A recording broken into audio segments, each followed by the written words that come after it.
الرجيم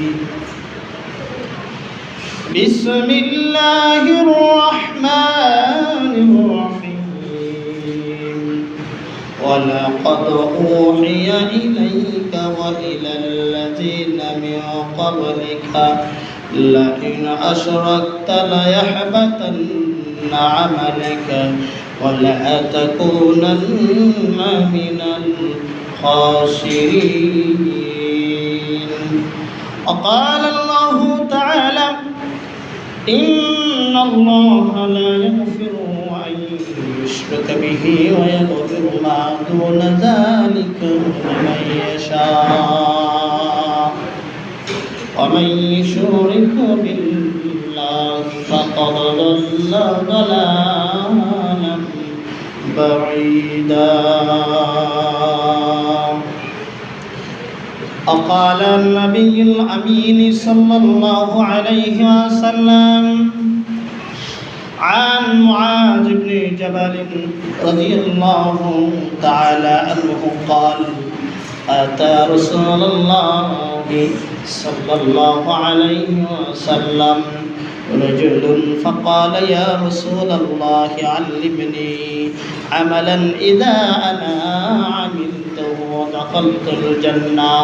قال لا تشرك بالله شيئا وإن عذبت وحركت وأطع والديك وإن أخرجاك من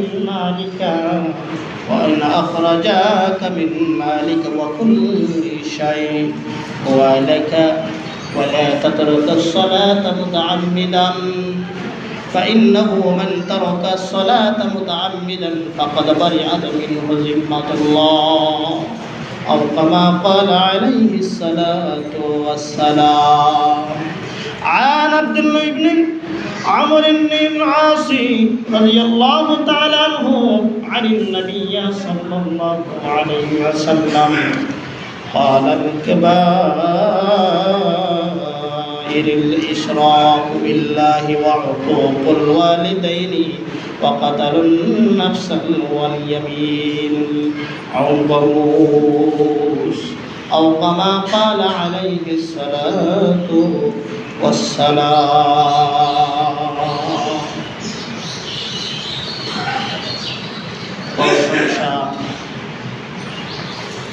حمد সানা শুকর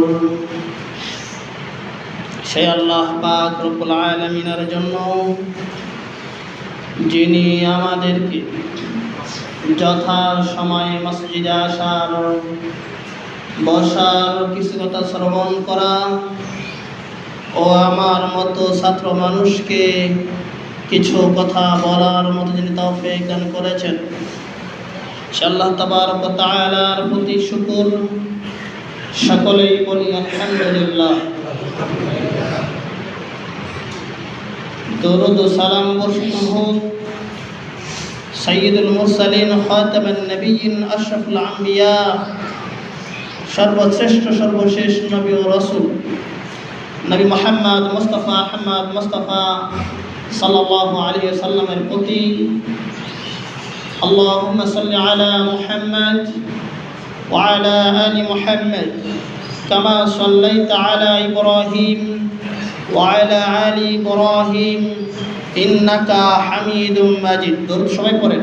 আল্লাহুম্মা বারিক আলা মুহাম্মদ ওয়া আলা আলি মুহাম্মদ কামা বারাকতা আলা ইব্রাহিম ওয়া আলা আলি ইব্রাহিম ইন্নাকা হামিদুম মাজিদ। উপস্থিত মুসল্লিয়ান ইকরাম, আমরা একটা কথা এর আগেও বলেছিলাম,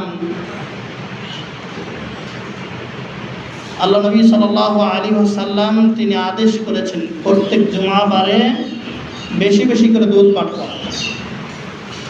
এটা সুন্নাহ। যত দুরূদ পাঠ করবেন তত গুনাহ মাফ করে দেওয়া হবে, তত সওয়াব লিপিবদ্ধ করা হবে। নবী সাল্লাল্লাহু আলাইহি ওয়াসাল্লামের সুপারিশ আপনার আমার জন্য ওয়াজিব হয়ে যাবে, রহমত বরকত বর্ষিত হবে। এই জন্য দুরূদ পাঠ করতে হবে। আর হাদিস তো জানাই আছে আল্লাহ নবী সাল্লাল্লাহু আলাইহি সাল্লাম বলছেন যে জিবরাইল আমিন আল্লাহর পক্ষ থেকে সম্মতি নিয়ে এসেছেন, যে ব্যক্তি নবীর নাম শোনার পরও দরুদ পাঠ করে না সেই ব্যক্তি কী হয়ে যাক, ধ্বংস হয়ে যায়। এই জন্য দরুদ যতটুকু বেশি সম্ভব আমাদের পড়া উচিত। উপস্থিত হাজিরিন, সম্মানিত মুসল্লিনা কিরাম ও আমার পর্দার আড়ালের মা, কোরআনের আয়াত এবং হাদিস অনুযায়ী হয়তো আপনারা বুঝতে পেরেছেন আজকে কী বিষয়ে আলোচনা হবে। আজকের আলোচনার সংক্ষিপ্ত সময়ের আলোচনার বিষয় হচ্ছে তাওহীদের বিপরীত শিরক ও সুন্নাহর বিপরীত বিদআত। শিরক এবং বিদআত নিয়ে কিছু কুসংস্কার নিয়ে কথা হবে ইনশাআল্লাহ। যদিও অনেক বড় বিষয় একদিনে শেষ করা সম্ভব নয়, তবু আমি মুসল্লিদেরকে, আমার প্রিয় বাবা বয়সী যারা আছেন, যুবক যারা রয়েছেন, ভাই বয়সী যারা রয়েছেন, সকলকে আমি বিনীত অনুরোধ করব মনোযোগ দিয়ে আলোচনাগুলো শোনার এবং গ্রহণ করার জন্য। বারান্দা এবং বাহিরে যে ছেলে পেলে ছোট বাচ্চারা রয়েছে তারা ভিতরে এসে বসে যাবে ইনশাআল্লাহ। আজকের আলোচনার বিষয়টা আল্লাহ সুবহানাহু ওয়া তাআলার পুরো বিপরীত। কোনো ব্যক্তি, কাফের মুশরিকরা আল্লাহ নবী সাল্লাল্লাহু আলাইহি ওয়াসাল্লামকে প্রশ্ন করতেন, আপনার আল্লাহ যা আছে তার পরিচয় কি?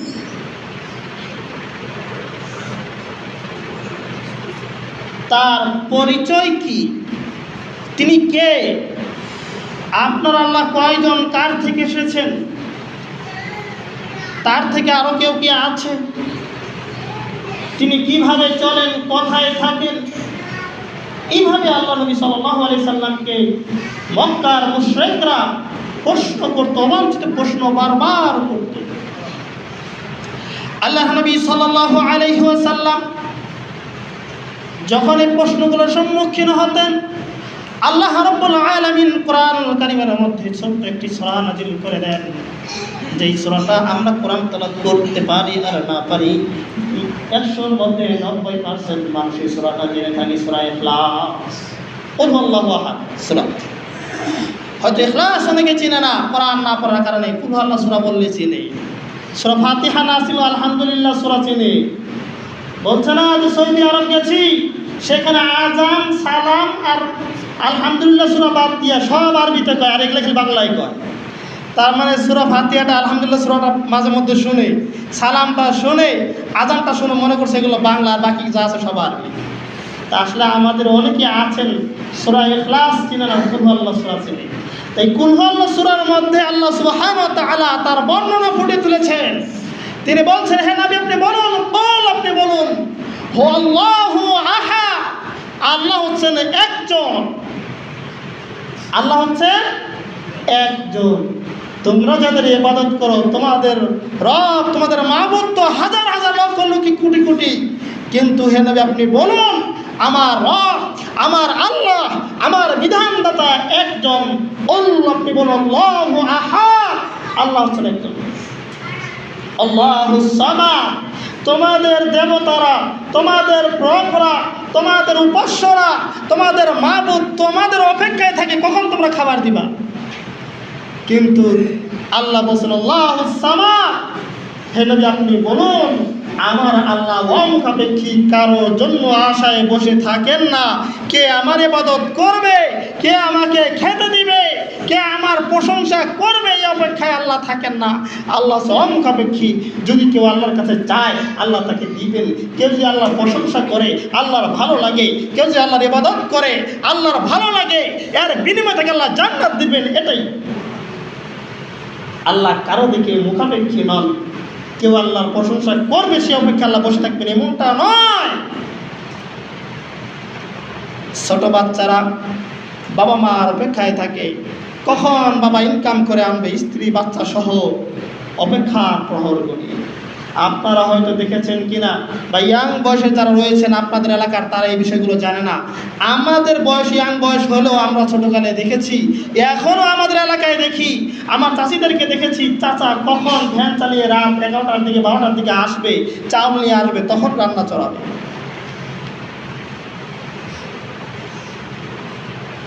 তো আল্লাহ রাব্বুল আলামিন বলছেন তোমরা এটার মুখাপেক্ষী, আমি আল্লাহ কখন দিব তোমরা তারপরে খাবে, আমি আল্লাহ কখন সুস্থ করব তারপরে হাঁটবে, আমি আল্লাহ কখন তোমাকে রিজিক দিব তখন তুমি সেই রিজিকগুলো গ্রহণ করবে। কিন্তু আল্লাহুস সামাদ, আমি আল্লাহ মুখাপেক্ষী, তোমাদের কারো মুখাপেক্ষী নয়। তোমাদের মাবুদদেরকে নিজে হাতে খাবার দিয়ে আসতে হয়, সেই খাবার তোমার মাবুদ খায়ও না, সেটা তোমরাই খেয়ে ফেলো। আল্লাহ বলছেন হে নবী আপনি বলুন আমার আল্লাহ তিনি হচ্ছেন অমুখাপেক্ষী, আল্লাহুস সামাদ, লাম ইয়ালিদ ওয়া লাম ইউলাদ ওয়া লাম ইয়াকুল লাহু কুফুয়ান আহাদ, লাম ইয়ালিদ ওয়া লাম ইউলাদ। হে নবী আপনি বলুন আমার আল্লাহকে কেউ জন্ম দেননি এবং আমার আল্লাহ কাউকেও জন্ম দেননি। আমার আল্লাহ কারো থেকে জন্মগ্রহণ করেননি এবং আমার আল্লাহ কাউকে জন্ম দেননি। আমার আল্লাহ সৃষ্টি করেছেন আমাকে এবং তোমাকে, সারা বিশ্ব জগৎবাসীকে। আমার আল্লাহর সমকক্ষ আর কেউ নাই, কেউ নাই। সম্মত অবস্থায় হাজির, এটা ছোট্ট একটা সূরা, এটা সারমর্ম, এটার ব্যাখ্যা অনেক বড়। আপনি যদি কোরআন পড়েন, তাফসীর পড়েন, আয়াতগুলো উপলব্ধি করেন তাহলে বুঝতে পারবেন। আজকের আলোচনা হচ্ছে আমার দেশের কিছু প্রচলিত শিরক এবং কুসংস্কার নিয়ে। শিরক যদি কেউ করে তার আমলগুলো নষ্ট হয়ে যায়, ধ্বংস হয়ে যায়। আল্লাহ রাব্বুল আলামিন বলছেন ফামান ইয়াকফুরু বিত-তাগুত ওয়া ইউমিন বিল্লাহ, আগে তোমরা শিরককে বর্জন করো, আগে তোমরা শয়তানকে বর্জন করো, আগে তোমরা আল্লাহ দ্রোহী আইন বিধানগুলো বাতিল করো, আগে তোমরা সমস্ত তাগুত নামক শয়তান থেকে তোমরা বিরত হও। তাহলে তাগুতকে আগে ছেড়ে দাও, ওয়া ইউমিন বিল্লাহ, আগে সমস্ত শয়তানি বিধান ছেড়ে দিয়ে, মানুষত্ব বিধান ছেড়ে দিয়ে, আব্রাহাম লিঙ্কনের বিধান ছেড়ে দিয়ে, শয়তানের অনুসরণ বাদ দিয়ে, মূর্তি পূজা তাবিজ পূজা বাদ দিয়ে, ওয়া ইউমিন বিল্লাহ, তারপরে আল্লাহর প্রতি তোমরা বিশ্বাস স্থাপন করো। তাছাড়া আল্লাহর প্রতি ঈমানও আনবা, আবার শিরকও করবা, দুটো একত্রে কোনোদিন মিশবে না। আমার দেশের মানুষ বাচ্চার গলায় তাবিজ দেয়, কাজ ভাঙ্গা লাগায়, আবার কিছু হলে হুজুর তো ডাক দেয়, হুজুর তাবিজের উপর একটা ঝাড়া দিয়ে যান। আস্তাগফিরুল্লাহ। তাবিজ ঝুলায় শয়তানের অনুসরণ করে, কাজ ভাঙ্গা ঝুলায় শয়তানের অনুসরণ করে, অথচ আবার সেই তাবিজের উপর ঝাড়া দিতে বলে হুজুর। কোরআন দিয়ে এখন ঝাড়া দেন। মানুষ কোরআনকে অপশনাল সাবজেক্ট মনে করে, যে সাবজেক্টের গুরুত্ব খুবই কম, দিলেও হবে না দিলেও হবে। ইসলামকে আসলে আমরা এমনটাই মনে করি, সালাতকে আমরা এমনটাই মনে করি, আকীদাকে আমরা এমনটাই মনে করি। তাই তো আমাদের ঈমানের মধ্যে কোনো মূল্যায়ন নাই, গুরুত্ব নাই। আল্লাহ বলছেন ফামান ইয়াকফুর বিত-তাগুত ওয়া ইউমিন বিল্লাহ ফাকাদ ইসতামসাকা বিল উরওয়াতিল ওয়াসকা লা ইনফিসামা লাহা। আগে তাগুত থেকে বিরত হও, শিরক করা বাদ দাও, শয়তানি যত আমল আকীদা আছে সব বাদ দাও, তারপর ঈমান আনয়ন করবে। এটা করো, এমন এক রশিকে ধরবে যে রশি কোনোদিন ছিন্ন হবে না, ছেড়ে দেবে। লোকমান আলাইহিস সালাতু ওয়াস সালাম তার সন্তানকে লক্ষ্য করে তিনি বলেন, হে সন্তান, ইয়া বুনাইয়া লা তুশরিক বিল্লাহি শাইআন, হে আমার সন্তান, হে আমার বৎস, তুমি শোনো, তুমি কোনোদিন কোনো কিছুর সঙ্গে আল্লাহর সঙ্গে তুমি অংশীদার করো না, আল্লাহর সাথে অন্য কিছুকে তুমি অংশীদার করো না, শিরক করো না। ইন্না শিরকা লাযুলমুন আযীম, মনে রাখো শিরক হচ্ছে সবচেয়ে বড় জুলুম, সবচেয়ে বড় পাপ। আর লোকমান আলাইহিস সালাম এটা কেন বলছেন? তিনি জানেন তার এলাকায়, তার আশেপাশে প্রতিবেশীরা শিরকের সাথে লিপ্ত। কেউ মূর্তি পূজা করে, কেউ তাবিজ কবজের সঙ্গে, কেউ জাদুটোনার সঙ্গে, কেউ কবিরাজের সঙ্গে, কেউ গণকের সঙ্গে একজন এককভাবে শিরকের মধ্যে লিপ্ত। এই জন্য লোকমান হাকিম তিনি তার সন্তানকে উপদেশ দিচ্ছেন, আর সেই উপদেশটা আল্লাহ সুবহানাহু ওয়া তাআলা কোরআন কারীমের মধ্যে বর্ণনা করছেন। এটা গেল লুকমান আলাইহিস সালামের কথা, আল্লাহ সুবহানাহু ওয়া তাআলা বর্ণনা করছেন সূরাতুল লুকমানে। আজকে আমাদের দেশের অবস্থা কি? আজকে আমাদের কি অবস্থা? সামনে বাংলা নববর্ষের শুরু, বাংলা সনের পহেলা দিন যেটা হচ্ছে সেটা হলো বৈশাখ মাসের প্রথম দিন, পয়লা বৈশাখ নামে আমরা যেটা চিনি। তা আমরা দেখি রাস্তাঘাটে বের হলেই আমাদের সন্তানেরা, আমাদের ছেলেমেয়েরা পাঞ্জাবি পরে এসো হয়ে বৈশাখ, ঢোল তবলা ছবি আছে, মেয়েরা শাড়ি পরছে এসো হে বৈশাখ, সকলেই একত্রিত হয়ে যাচ্ছে হলো পান্তা ভাত ইলিশ খাওয়ার জন্য। ধরেন আপনি পান্তা ভাত ইলিশ খেলেন না, কিন্তু কাপড় ব্যবহার করলেন না, কিন্তু এসে হে বৈশাখটাকে আপনি সাপোর্ট করলেন। এই যে একটা আপনার আমার মধ্যে একটা কালচার ঢুকে গেছে, আসলে এই কালচারটা কার? আপনার সন্তান স্কুলের নিয়ম পালন করার জন্য স্কুলে 21শে ফেব্রুয়ারিতে অন্য দিবসে ফুল নিয়ে শহীদ মিনারে গিয়ে খালি পায়ে গিয়ে ফুল দিচ্ছে, শুভেচ্ছা জানাচ্ছে। এই সংস্কৃতি কার?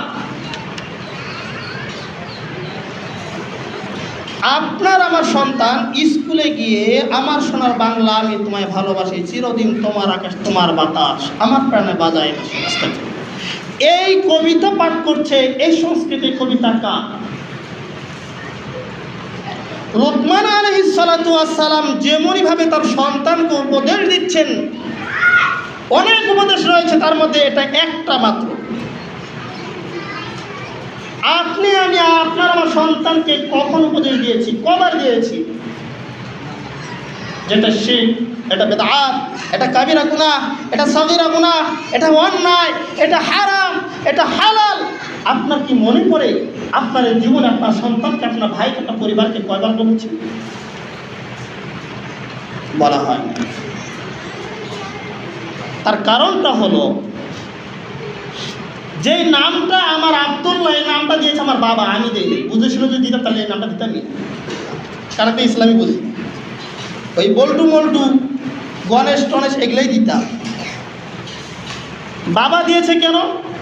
বাবার একটা ভালো নাম রেখেছে আমার দাদা, এই জন্য বাবার নামটা ভালো, তাই জন্য বাবা বলেছে আমার ছেলের নামও এরকমটা দিই। মুসলমানের আপনার এটা সংস্কৃতি, একটা সুন্দর একটা নাম হবে। দাদারও একই অবস্থা, কেউ বুঝে শুনে নাম দেয়নি। যদি দিত আমার মনে হয় হিন্দুদের মতোই হতো। কেন কথা বললাম? আমাদের যে কালচারালগুলো আমাদের মধ্যে রয়েছে, বেশিরভাগ কালচারগুলোই হলো হিন্দুয়ানি কালচার।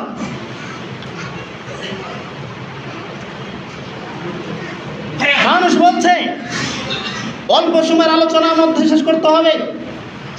মানুষ বলছে বৈশাখ মাসের প্রথম দিনে যদি পান্তা ভাত খাওয়া হয়, গান গাওয়া যায়, ভালো পান্তা ভাত ইলিশ মাছ দিয়ে আমি খেতে পারি, বা ভালো মন্দ কিছু খেতে পারি, আমি সারা জীবন সারা বছর ভালো মন্দই খেয়ে চলবো। আস্তাগফিরুল্লাহ। অথচ ও ব্যক্তি জানেই না কোরআন হাদিস, ও ব্যক্তি জানেই না সে মুসলিম না হিন্দু, ওই ব্যক্তি জানেই না সে ইসলামের মধ্যে আছে কিনা। আল্লাহ নবী সাল্লাল্লাহু আলাইহি ওয়াসাল্লাম বলেন, মানুষকে সৃষ্টির 50,000 বছর আগে তাকদীর লিপিবদ্ধ করা হয়ে গেছে। মানুষ কি খাবে, মানুষ কিভাবে চলবে, মানুষ কোথায় হাঁটবে, কোথায় মৃত্যুবরণ করবে, কোথায় জন্মগ্রহণ করবে, আমি আব্দুল্লাহ আল মামুন আমি এতটুকু জানতাম না। আপনার পাঠা করি এই ডানপাড়া মসজিদ ইমামতি করবে এতটুকু আমি জানতাম না। অথচ আপনার এলাকায় 2 বছর যাবৎ রয়েছি, আপনার এলাকায় রিজিক ভোগ করছি, আপনার এলাকা থেকে টাকা নিয়ে বাড়ি সংসার চালাচ্ছি। আল্লাহ সুবহানাহু ওয়া তাআলা এটার লিপিবদ্ধ করে রেখেছেন। আব্দুল্লাহ কি খাবে না খাবে, কোথায় মরবে, কোথায় হাঁটবে, কোথায় তার রিজিক। আর আপনার আমার সন্তান বলছে যে না, পয়লা বৈশাখে প্রথম দিনে যদি পান্তা ইলিশ খাই তাহলে আমি সারা বছরই ভালো মন্দ খেতে পারবো, কারণ আজকে ভালো খেয়েছি। অথচ জানে না কালকে ফকির হয়ে যেতে পারে। এটা হচ্ছে শিরকি মতবাদ, এটা হচ্ছে শিরকি আকীদা। এটা তো হিন্দুয়ানিদের, এটা তো হিন্দুদের কালচার, এটা তো মুসলিমদের কালচার নয়। আপনাকে পহেলা বৈশাখে আপনাকে বট গাছের তলায় দেখা যায় পান্তা ইলিশ খেতে, শাড়ি পাঞ্জাবি পরে ঘুরে বেড়াতে। পয়লা জানুয়ারিতে রাত 12টার সময় হোলি খেলতে দেখা যায়, বেলুন ফুলিয়ে আগুন ফুলিয়ে আপনাকে ফানুস উড়িয়ে আনন্দ করতে দেখা যায়, আপনাকে আরও কত কি করতে দেখা যায়। অথচ মুহররম মাসের প্রথম তারিখে একটু লক্ষ্য করে না মানুষ যে মুসলিমরা কিছু করে কিনা। অথচ মুসলিমদের সংস্কৃতি, মুসলিমদের হিসাব নিকাশ আরবি মাসগুলো গণনা করা। আরবি মাস থেকে মানুষ একেবারে দূরে সরে আছে, চিন্তা ভাবনার কোনো কারণ খবর নেই। অথচ বাংলা মাস নিয়েই, ইংরেজি মাস নিয়ে মানুষ শিরকের মধ্যে লিপ্ত হয়ে গেছে, মানুষের ইবাদত নিয়ে খবর নাই। একজন গার্ডিয়ান বলতে পারে না এটা আমাদের মুসলিমদের সংস্কৃতি নয়, এটা করা যাবে না, এটা হিন্দুদের সংস্কৃতি। আপনাকে আমি কি করে বুঝাই? লুকমান আলাইহিস সালাম তার সন্তানকে উপদেশ দিচ্ছেন যেন তার সন্তান শিরক থেকে বেঁচে থাকে, যেন তার সন্তান আল্লাহ বিরোধী আইন থেকে বেঁচে থাকে, যেন তার সন্তান আল্লাহ বিদ্বেষী না হয়ে ওঠে, যেন তার সন্তান তাওহীদ বিদ্বেষী না হয়ে ওঠে, যেন তার সন্তান কোরআন বিদ্বেষী না হয়ে ওঠে, যেন তার সন্তান জুয়ারু না হয়ে যায়, যেন তার সন্তান মুশরিক না হয়ে যায়, যেন তার সন্তান বিদআতকারী না হয়ে যায়। এই যে লোকমান হাকিম উপদেশ দিতেন। কিন্তু আপনার সন্তান রেগুলার স্কুলে গিয়ে বলছে ওমা তোমার আকাশ তোমার বাতাস আমার প্রাণে বাজায় বাঁশি। আপনি কি কোনোদিন ভেবে দেখেছেন, কোনোদিন চিন্তা করেছেন, কোনোদিন লক্ষ্য করেছেন কিনা আপনার স্কুলে যে টিচার MA BA পাস করা, মাস্টার ডিগ্রি পাস করা, সেও বলছে, ছাত্রকেও বলাচ্ছে, পাঞ্জাবি টুপি মাথায় দিয়ে সেও বলছে, তার ছাত্রদেরকে সন্তানদেরকে বলাচ্ছে, অথচ সেই ব্যক্তি জানেন এটা কত বড় শিরক। এই কবিতা কে লিখলো এটা সে চিন্তা ভাবনা করে না। কে লিখেছে এই কবিতা, কেন এবার লিখলো এই কবিতা? আপনাকে আজকে আমি বলছি, আগে হয়তো শুনেছেন, সুন্দর করে শুনুন, মনোযোগ দিয়ে শুনুন। ঈমান এমনি এমনি থাকে না, ঈমানের যত্ন নিতে হয়, ঈমানের জন্য কষ্ট ভোগ করতে হয়, ঈমানের জন্য সময়তে জীবন কল্লা দিয়ে দিতে হয়, ঈমানের জন্য রক্তও দিতে হয়, ঈমানের জন্য বাড়িঘর ছাড়তে হয়, ঈমানের জন্য কবরে যেতে হয়, আগুনে পুড়িয়ে মরতে হয়। শুধু উপর দিয়ে আপনাকে আমাকে তেল মালিশ করে, তেল তেলা করে সেই তেলের উপর দিয়ে চলার নাম ইসলাম নয়, বিশ্বাস করা নয়। আল্লাহ বলছে ফামান ইয়াকফুরু বিত-তাগুত ওয়া ইউমিন বিল্লাহ। আগে শয়তান থেকে তুমি বঞ্চিত হও, শয়তানকে তুমি বিতাড়িত করো, তাগুত থেকে বিরত হও, যত শয়তানের যত সংবিধান রয়েছে এগুলো থেকে বিরত হও, তারপরে ঈমান আনবে। যেটা বলছিলাম, আমাদের দেশে যে কালচার, যে জাতীয় সঙ্গীত লেখা হয়েছে, এটা আমাদের মুসলিম কোনো সন্তানেরও নয়, এটা তো স্বাভাবিক নয়। আমাদের বাংলাদেশের কোনো মানুষেরও লেখা নয়, কোনো কবিরও লেখা নয়। লিখেছে কে? রবীন্দ্রনাথ, হিন্দুদের ঠাকুর। হিন্দুদের ঠাকুর, মুসলিমদের চিরশত্রু যারা, মুশরিক যারা, তারা লিখেছে। এখন এটা যদি বাংলাদেশ স্বাধীন হওয়ার পরে যদি লিখতো বাংলাদেশের জন্য, তাও একটা কথা ছিল, তাও লেখেনি। লিখেছে বাংলাদেশ স্বাধীন হওয়ার আরও 30-40 বছর আগে, আরও 30-40 বছর আগে। এখন আপনি সাধারণত জানেন হিন্দুদের মার অভাব নাই। আমাদের দেশে যেমন কবর পূজারীদের বাবার অভাব নাই, সব হচ্ছে বাবা, আর হিন্দুদের মার অভাব নাই, সব হচ্ছে মা, কালী মা, দুর্গা মা, দেবী মা, যত আছে সব মা। তাই তার বাংলা প্রদেশকে নিয়ে রবীন্দ্রনাথ লিখছে ওমা তোমার আকাশ তোমার বাতাস। কাকে বলছে? কালী মাকে বলছে। আর ও কি আপনার আল্লাহকে চিনে নাকি? ও কি আপনার আমার আল্লাহকে মানে নাকি? ও কি আপনার আমার রবকে মানে নাকি? যে সে আপনার আল্লাহকে বলে আল্লাহ তোমার আকাশ তোমার বাতাস। সে তো ভক্তি করে তার ঠাকুরকে, সে তো ভক্তি তার দুর্গাকে, সে তো ভক্তি করে তার কালীকে, তার দেবীকে, তার সরস্বতীকে। সে আপনাকে কীভাবে আপনার রবকে বলবে? সে বলছে ওমা তোমার আকাশ তোমার বাতাস আমার প্রাণে বাজায় বাসি আমার সোনার বাংলা। সে তার বাংলা প্রশংসা করে, তার মার প্রশংসা করছে, তার কালীর প্রশংসা করছে। আজকে মুসলিম ঘরের সন্তান হয়ে সেই সন্তান সেই কালীমার প্রশংসা করে স্কুলে এবং সংসদে পর্যন্ত গান গাচ্ছে। ঈমান কখনো হরণ হয়ে গেছে মুসলিম জানে না। আল্লাহর কসম, আল্লাহর কসম করে আপনাকে বলছি, যে ব্যক্তি তোমার আগে তোমার বাতাস গান গেয়েছে মন থেকেই, আল্লাহ রাব্বুল আলামিন বলছেন তার ঈমান সঙ্গে সঙ্গে নষ্ট হয়ে গেছে। ইন্নাহু মান ইউশরিক বিল্লাহ ফাকাদ হারামাল্লাহু আলাইহিল জান্নাহ। আল্লাহ বলছেন, হে নবী আপনি শুনুন, ইন্নাহু মান ইউশরিক বিল্লাহ, নিশ্চয়ই যারা আল্লাহর সঙ্গে শরীক স্থাপন করে, ফাকাদ হারামাল্লাহু আলাইহিল জান্নাহ, তার জন্য জান্নাতকে একেবারে হারাম করে দেওয়া হয়, কোনোদিন সে জান্নাত যেতে পারবে না। ওমা ওয়াহুন নার ওমা লিয-যালিমিনা মিন আনসার, সে ব্যক্তির জন্য জাহান্নামকে হারাম করে দেওয়া হয়, তার জন্য জাহান্নামকে আবশ্যকীয় করে দেওয়া হয়, ফরজ করে দেওয়া হয়। জালেমদের জন্য সেদিন কোনো সুপারিশকারী থাকবে না, সাহায্যকারী থাকবে না। এটা হচ্ছে আল্লাহর কথা। একবার ভাবেন তো, লুকমান হাকিম তার সন্তানকে উপদেশ দিচ্ছেন যেন শিরক থেকে বেঁচে থাকে। আমি কয়বার আপনার সন্তানকে বলেছি এই কথা বলা যাবে না? আপনার সন্তান তো আপনার বাড়িতে বসে কেক কাটে, জন্মদিন উপলক্ষে কেক কাটে। কোনোদিন কি বলেছেন, এই সন্তান এটা তো হারাম, এটা তো কবিরা গুনাহ, এটা তো অবৈধ, এটা করলে ঈমান আস্তে আস্তে কেটে যাবে, বাবা এটা করা যাবে না বলেছি? বলি হয়তো এটা অনেকটাই কমে গেছে, কিন্তু যে 2-4টা বাড়ি থাকে সেই 2-4 বাড়ির সদস্যরা, গার্ডিয়ানরা কোনো দিন বাধা দেয় না। কেন দেয় না? কেন আমাদের মধ্যে ওই জ্ঞানটাই নেই। কারণ কোরআন হাদিস পড়ি না, কোরআন হাদিস পড়ি না, মসজিদেও আসি না ঠিক মতো। মসজিদে রেগুলার আসলে কিছু না কিছু শেখা যাবে। জুমাবারেও অনেক মুসল্লি দেখবেন জুমাবারে আসে কখন? খুতবা থেকে হুজুর যখন নামবে তখন আসে, তা আবার বাহিরে আড্ডা পিটিয়ে বারান্দায় এবং বাহিরে বসে থেকে চিল্লাচিল্লি করে খেলাধুলা করে সেখান থেকে চলে যায়। এটা নাকি মুসলমানদের সংস্কৃতি। আপনাকে বলছিলাম, জাতীয় সঙ্গীত যদি কেউ এইভাবে গায় তার ঈমান থাকবে না, ঈমান নষ্ট হয়ে যায়, মুশরিক হয়ে যাবে। আল্লাহ রাব্বুল আলামিন আল্লাহর নবী সাল্লাল্লাহু আলাইহি ওয়াসাল্লামকে বলছেন, হে নবী আপনি যদি শিরক করেন আপনার আমলনামাগুলো বরবাদ করে দেওয়া হবে। কাকে বলা হচ্ছে? নবীকে বলা হচ্ছে। আপনি যদি শিরক করেন আপনার আমলনামাগুলো ধ্বংস করে দেওয়া হবে, নষ্ট করে দেওয়া হবে। কারণ আপনি বুঝেন তো, আল্লাহর নবীর কথা বলছেন সূরা জুমারের 65 নম্বর আয়াত। আল্লাহর নবীকে আল্লাহ ধমক দিয়ে বলছেন, আপনি যদি শিরক করেন আল্লাহর সঙ্গে অন্য কিছুকে নিয়ে, তাহলে আপনার আমলগুলোকে বরবাদ করে দেওয়া হবে। তাহলে আপনার আমার কি অবস্থা? আপনাকে এই সঙ্গীত পরিহার করতে হবে যদি মুসলিম হয়ে ইন্তেকাল করতে চায়। আমাদের দেশে হিন্দুয়ানি নীতির অভাব নাই, অভাব নাই।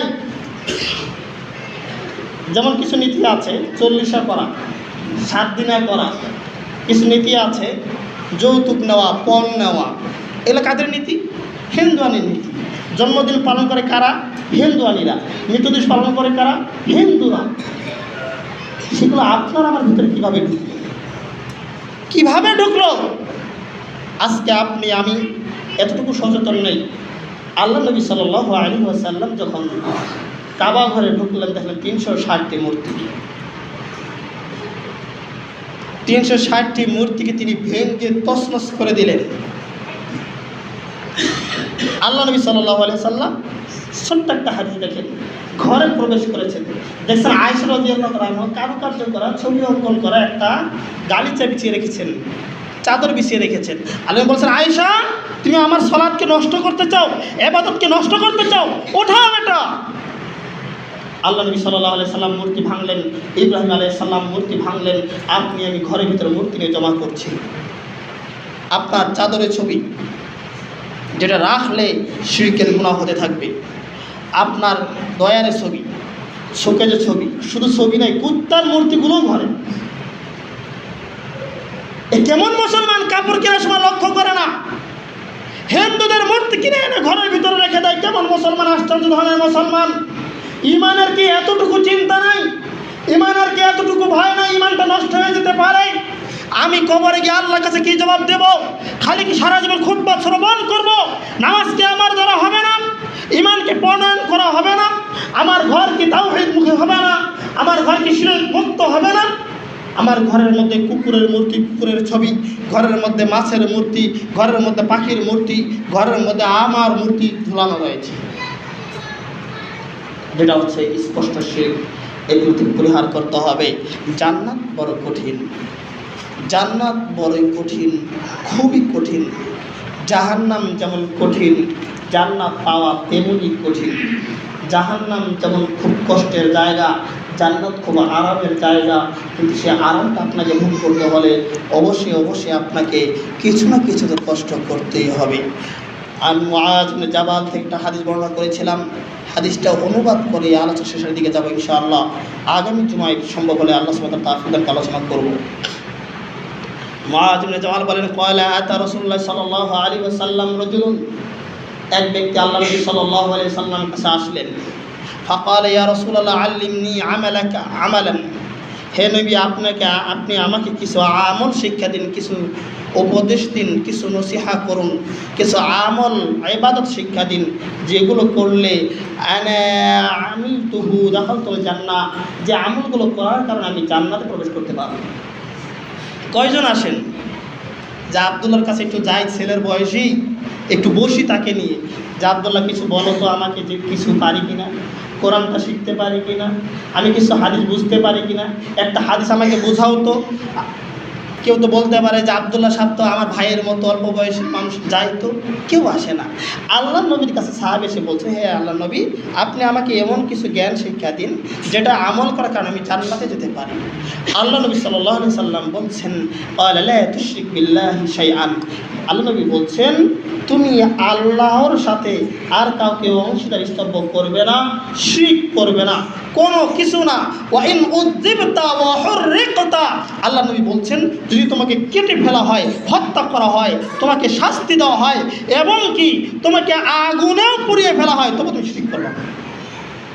আজকে আগুনে পড়তে হবে না, একটা চা দিলেই হবে। হ্যাঁ, আমার ভাইয়ের পবিত্র ফুলের মতো, আমার ভাইয়ের চরিত্র ফুলের মতো পবিত্র, যদিও সে হলো নেশাখোর, জুয়াখোর, জেনাখোর।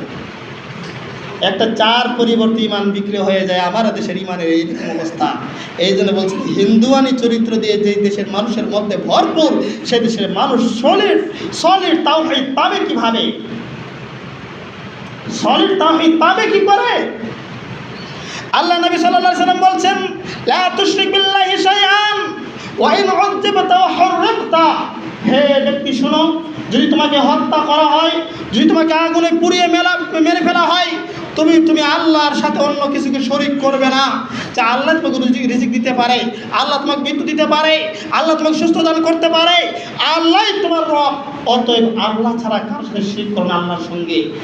শোনো, আল্লাহ নবী সাল্লাল্লাহু আলাইহি ওয়াসাল্লাম বলছেন, ওয়া আতা ওয়ালিদাইকা ওয়া ইন আখরাজাকা মিন মালিকা ওয়া কুল্লি শাইইন হুয়া হাউলাইকা।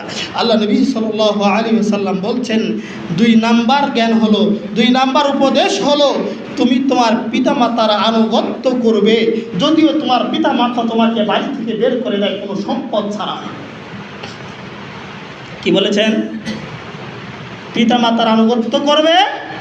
পিতামাতা যদি তোমাকে বের করেও দেয় বাড়ি থেকে, কিচ্ছুই দিল না, বাড়ি থেকে খালি হাতে বের করে দিল, যাও তোমার সন্তানের দরকার নাই, তোমার সন্তানের, আল্লাহ বলছেন তবু আনুগত্য করবে, তাদের সঙ্গে ধমক দিয়ে কথা বলা যাবে। যদি করো, আমল যেগুলো আছে সব বাতিল। 3 নম্বর, আল্লাহ নবী সাল্লাল্লাহু আলাইহি ওয়াসাল্লাম বলছেন, শোনো, ওয়ালা তাতরুকুস সালাত মুতাআম্মিদান ফাইন্নাহু মিন তারাকাস সালাত মুতাআম্মিদান, ইচ্ছা করে সালাত ছেড়ে দিও না। পাঁচগানা সালাত ইচ্ছা করে ছেড়ে দিও না।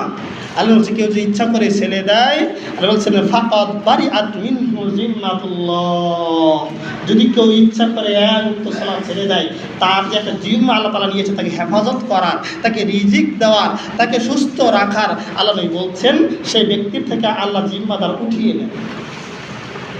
সে জিম্মাদার উঠিয়ে নেন। আপনি আপনার বাড়িতে একটা যে কোনো মাজলুম ব্যক্তিকে, অসহায় ব্যক্তিকে জায়গা দিলেন, যে তুমি যে আমার বাড়িতে থাকো, এই কাজগুলো করো, তাহলে তোমার উপরে কেউ আক্রমণ করতে পারবে না, কেউ তোমাকে মারতে পারবে না, তোমার ক্ষুধা আমি নিবারণ করব, সব কিছু দিব।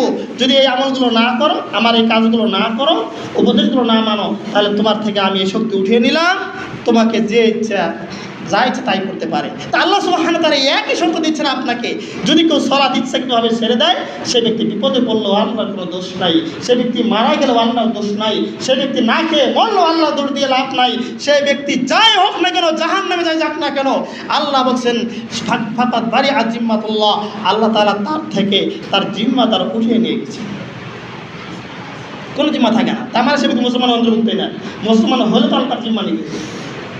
সম্মানিত উপস্থিতি হাজিরিন, সময় অনেক পেরিয়ে গেছে। আপনাকে আমাকে শিরক বিদআত থেকে মুক্ত হতে হবে। আপনাকে আমাকে এই অপসংস্কৃতি তাগুত থেকে বিরত থাকতে হবে। আপনাকে আমাকে যে রাস্তায় চললে জান্নাত হারাম হয়ে যায়, নষ্ট হয়ে যায়, সেই পথ থেকে বিরত হতে হবে।